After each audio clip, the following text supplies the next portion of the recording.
Hi everyone, welcome back to the Bong academy YouTube channel. আমি তোমাদের সৌমেন দা। তো বন্ধুরা, গতকালকে একটা তোমাদেরকে আমি ভিডিও করে দিয়েছিলাম, যেখানে বলেছিলাম যারা সিভিক ভলেন্টিয়ার রয়েছে তাদেরকে কিন্তু জুনিয়র কনস্টেবল পদে নিয়োগ করা হবে দুটো স্টেপের মাধ্যমে। শুধুমাত্র মাঠ করিয়ে অর্থাৎ পিটি এবং পিএমটি করিয়ে তাদের কিন্তু জুনিয়র কনস্টেবল পদে নিয়োগ করা হবে। এবং এই নিয়োগটা আবার কে করবে বলো তো? এই নিয়োগটা করবে WBPRB বোর্ড অর্থাৎ West Bengal police recruitment board কিন্তু এই নিয়োগটা করবে, তাদের মাধ্যমে এই নিয়োগটা করানো হবে। এখানে কোনো ফ্রেশার কিংবা তোমরা কিংবা আমরা কেউ আবেদন করতে পারবো না। শুধুমাত্র সিভিক যারা রয়েছে তাদেরকে কিন্তু এই সুযোগটা দেওয়া হচ্ছে। তাদেরকে কিন্তু শুধুমাত্র মাঠ করিয়ে, যেখানে 800 মিটার রান করতে হবে, মেয়েদের ক্ষেত্রে 400 মিটার রান করতে হবে। আর হাইটের কোনো ব্যাপার নেই, ঠিক আছে? নর্মাল হাইট থাকলেই তারা এই চাকরিটা পেয়ে যাবে। শুধুমাত্র মাঠ করিয়ে তাদেরকে কিন্তু এই জবটা দেওয়া হচ্ছে, ঠিক আছে? তো এটা কোনোদিনও মানা যাচ্ছে না, কোনোভাবেই মানা যাচ্ছে না, ঠিক আছে? কারণ অনেক ক্যান্ডিডেট, মানে প্রচুর ক্যান্ডিডেট রয়েছে, বেকার ক্যান্ডিডেট রয়েছে, যারা জবলেস রয়েছে, কোনো কাজ নেই, ঠিক আছে? কোনো কাজ করতে পারছে না, তারা পুলিশের স্বপ্ন দেখছে, পুলিশের জবে যাবে। তো তাদেরকে এই অপরচুনিটিগুলো না দিয়ে সিভিকদের কেন দেওয়া হচ্ছে, ঠিক আছে? এটার জন্য আমাদের একত্রিত হওয়া দরকার। এই ব্যাপারে আজকের বেসিক্যালি বলবো তোমাদেরকে। অনেকেই তোমরা রিকোয়েস্ট করেছো এই নিয়ে ভিডিও বানাতে, তার জন্য আজকের এই ভিডিওটা করছি, ঠিক আছে? তো পুরো ভিডিওটা দেখবে। অলরেডি অফিসিয়াল নোটিফিকেশন জারি হয়ে গেছে, মিটিং হয়েছে, ঠিক আছে? তারপরে অফিসিয়াল নোটিফিকেশনও জারি হয়ে গেছে, বিভিন্ন দপ্তরে পাঠানো হয়েছে। বীরভূম ডিস্ট্রিক্টে অলরেডি চলে এসছে এই নিয়োগ সংক্রান্ত নোটিফিকেশন, ঠিক আছে? তো এই নিয়ে সত্যি কথা বলতে খুবই একটা খারাপ, আমার মতামত যদি বলো, খুবই একটা খারাপ বিষয়। কারণ অনেক ক্যান্ডিডেট দিন রাত পরিশ্রম করছে চাকরি পাওয়ার জন্য, বাট সিভিক যেহেতু একটা জব করছে অলরেডি, আর আমরা জানি সিভিকদের কিভাবে নিয়োগ করা হয়েছিল। সিভিকদের কোনো রকম এক্সাম কিংবা কোনো কিছু হয়নি, জাস্ট ইন্টারভিউয়ের মাধ্যমে নিয়োগ করা হয়েছিল। ইন্টারভিউটা কিভাবে হয়েছিল সেটাও আমরা জানি। তো এর জন্য অবশ্যই আমাদের একত্রিত হওয়া দরকার। পুরো ভিডিওটা দেখো। চ্যানেলে নতুন হলে অবশ্যই চ্যানেলটাকে সাবস্ক্রাইব করে যাবে, আর পাশে থাকা বেল আইকনটাকে প্রেস করে দেবে। টেলিগ্রাম চ্যানেলে যারা যারা এখনো জয়েন হওনি, আমি একটা কথা বুঝতে পারছি না, টেলিগ্রাম চ্যানেলে কেন জয়েন হচ্ছে না? অবশ্যই জয়েন হয়ে যাও, ভিডিও ডিসক্রিপশন বক্সে লিঙ্ক দেওয়া রয়েছে, তো জয়েন হয়ে যাও। তো এই নিয়ে আমাদের প্রত্যেকটা স্যার টিচার যারা রয়েছে তাদেরকে একত্রিত হওয়া উচিত আমার মনে হয়। ব্যক্তিগত মতামত, কেন এইভাবে নিয়োগটা করা হবে? শুধু শুধু যারা অলরেডি এত ছেলে মেয়ে বেকার বসে আছে বাড়িতে, দিন রাত পড়াশোনা করছে, 2020 সালের পর না কোনো ভালোভাবে রিকমেন্ড রয়েছে পুলিশের, না কিছু রয়েছে, কোনো কিছুই নেই। শুধুমাত্র তোমার 2020 সালের পরে একটা কলকাতা পুলিশ বেরিয়েছিল, তারপরে কিন্তু সেরকম ভাবে আর কোনো নিয়োগ হয়নি।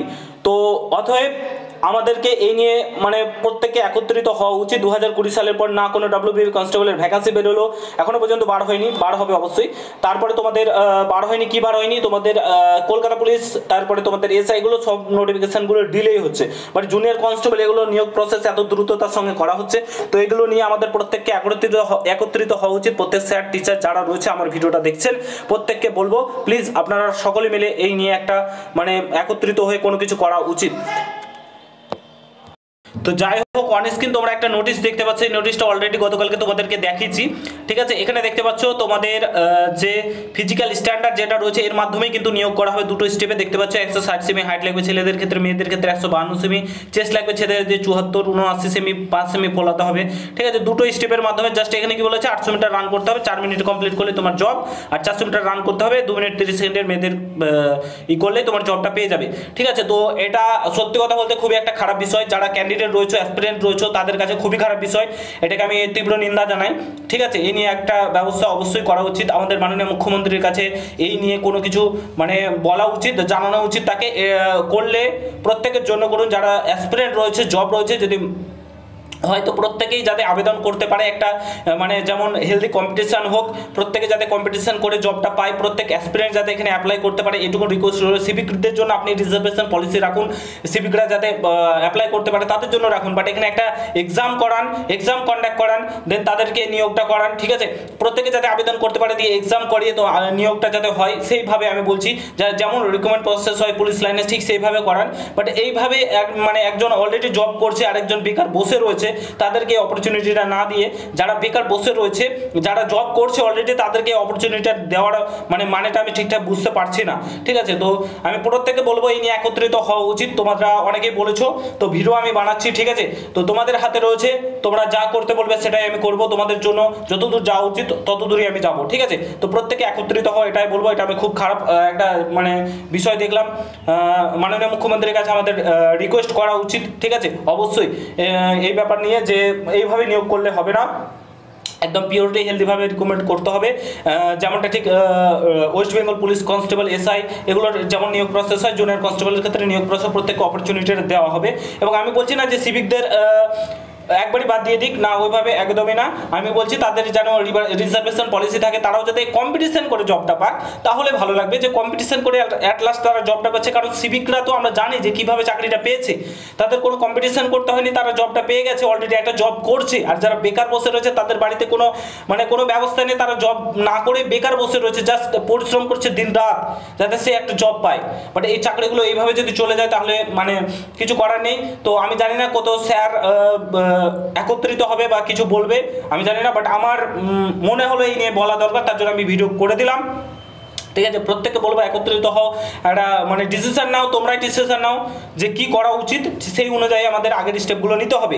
ঠিক আছে, প্রত্যেককে বলবো এই ব্যাপারে একত্রিত হও। ঠিক আছে, তো এটা নিয়ে আমি খুব একটা খারাপ, আমার মনে হলো যে খুব খারাপ বিষয় যে এগুলো না করাই উচিত, এগুলো এইভাবে এই নিয়োগ প্রসেসটা না করাই উচিত। ঠিক আছে, তো আশা করছি ব্যাপারটা তোমরা বুঝতে পেরেছো। আর যে নিয়োগগুলো হচ্ছে ডাব্লিউবিপি কনস্টেবল, এগুলো তাড়াতাড়ি যাতে নোটিফিকেশন বার করে, এত ডিলে হচ্ছে। ঠিক আছে, নোটিফিকেশনগুলো তাড়াতাড়ি যাতে বার করে ততই আমাদের ভালো, তাহলে পরবর্তী নোটিফিকেশনগুলো তাড়াতাড়ি বার হবে। আর একটা কথা বলে রাখি, 60,000 কনস্টেবল নিয়োগ করার কথা ঘোষণা করেছিলেন আমাদের পশ্চিমবঙ্গের মাননীয় মুখ্যমন্ত্রী। তো এরপরে যে রিকমেন্ডগুলো হবে সেগুলো যাতে তাড়াতাড়ি নিয়োগটা হয়, এগুলো একটা রিকমেন্ড হয়ে গেলে যাতে আরেকটা নিয়োগ তাড়াতাড়ি বার হয়। এবং ছেলে মেয়েদের এজ পেরিয়ে যাচ্ছে, যদিও তিনি অনেক কিছু সাহায্য করেছেন, আমাদের এজ 27 থেকে 30 করে দিয়েছেন কনস্টেবল এসআই সমস্ত ক্ষেত্রে। ইডাব্লিউএস রিজার্ভেশন পলিসি চালু করেছেন, তারপরে অনেক কিছু চালু করে দিয়েছেন, খুব ভালো জিনিস। ঠিক আছে, তো এগুলোও যখন করেছেন এই বিষয়টা আমার মনে হয় মাননীয় মুখ্যমন্ত্রীর কাছে পৌঁছে দেওয়া উচিত, এই বিষয়টা দেখা উচিত। ঠিক আছে, তো আশা করছি তোমরা ডিসিশন নেবে, এটা তোমাদের উপর ডিপেন্ড করছে তোমরা কি ডিসিশন নেবে। তোমরা অ্যাসপিরেন্ট, সমস্ত কিছু তোমাদের হাতেই রয়েছে, আমি এটাই বলবো, যা রয়েছে সমস্ত কিছু তোমাদের হাতে রয়েছে, তোমরা ছাড়া কেউ নেই। ঠিক আছে, তোমরা যদি ঠিকঠাক ডিসিশন নিতে পারো তোমাদের আশেপাশে কেউ থাকবে না, এটুকুন আমি বলে দিতে পারি। ঠিক আছে, অ্যাসপিরেন্টদের পাওয়ার প্রচুর রয়েছে। ঠিক আছে, তোমরা দেখেছো আমাদের বিহারের ছেলে মেয়েদেরকে দেখো, কিংবা তুমি আদার স্টেটের ছেলে মেয়েদেরকে দেখো। ঠিক আছে, তো তারা লড়াই করতে জানে, লড়তে জানে। তো এরকম না যে একদম ভায়োলেন্স করে আমরা কোনো কিছু করবো, এরকম একদমই না, ওটা সম্পূর্ণ ভুল। এবং সেক্ষেত্রে তুমি ঠকবে, তোমার আশেপাশে কেউ থাকবে না। ভায়োলেন্স করে যদি কোনো কিছু করতে যাও তাহলে তুমি জীবনে তোমার থেকে বড় মূর্খ আর কেউ হবে না। শান্তিপূর্ণভাবে আমাদেরকে কোনো কিছু করা উচিত, মাননীয় মুখ্যমন্ত্রীর কাছে এই বিষয়টি তুলে ধরা উচিত, নিশ্চয়ই আমাদের কথা তিনি শুনবেন। ঠিক আছে, তিনি যেহেতু আমাদের স্টেটের মুখ্যমন্ত্রী, অবশ্যই তার কাছে এই বিষয়টা পৌঁছানো উচিত যে মাননীয় মুখ্যমন্ত্রী আমাদেরকে এই সুযোগটা দেন, আমরাও যাতে অ্যাপ্লাই করতে পারি, আমরাও যাতে আবেদন করতে পারি। ঠিক আছে, এটা মেলের মাধ্যমে হোক, টুইটার ক্যাম্পেইন করো, মেল পাঠাও মাননীয় মুখ্যমন্ত্রীর কাছে যে ম্যাম আমাদেরকে এই সুযোগটা করে দিন, জুনিয়র কনস্টেবল পোস্টের ক্ষেত্রে সিভিক কেন, আমরাও যাতে আবেদন করতে পারি, সিভিকরাও থাক, আমরাও যাতে আবেদন করতে পারি, একটা কম্পিটিশন করুন, এক্সাম কন্ডাক্ট করান। ঠিক আছে, এইভাবে নিয়োগটা করান, তাহলে আমাদেরও ভালো হবে এবং অনেক বেকার যুবক যুবতী চাকরিটাও পাবে, প্লাস সিভিকরাও জবটা পাবে। ঠিক আছে, তারা অলরেডি যেহেতু একটা জব করছে। তো এটাই বলবো তোমাদের কাছে, সম্পূর্ণটা তোমাদের উপর নির্ভর করছে। আশা করছি তোমরা ব্যাপারটা বুঝতে পেরেছো। তো যাই হোক, বললাম, এবার তোমাদের উপর ডিপেন্ড করছে, তোমরা কমেন্ট বক্সে জানাও, আমার সঙ্গে কন্ট্যাক্ট করতে পারো। ঠিক আছে, তো এই ছিল ভিডিও। আশা করছি তোমাদের ভিডিওটা ভালো লেগেছে, ভালো লাগলে অবশ্যই সকলের সঙ্গে শেয়ার করো, চ্যানেলে নতুন হলে অবশ্যই সাবস্ক্রাইব করে যাও। দেখা হচ্ছে নতুন ভিডিওর সঙ্গে বন্ধুরা, গুড বাই, জয় হিন্দ, বন্দে মাতরম।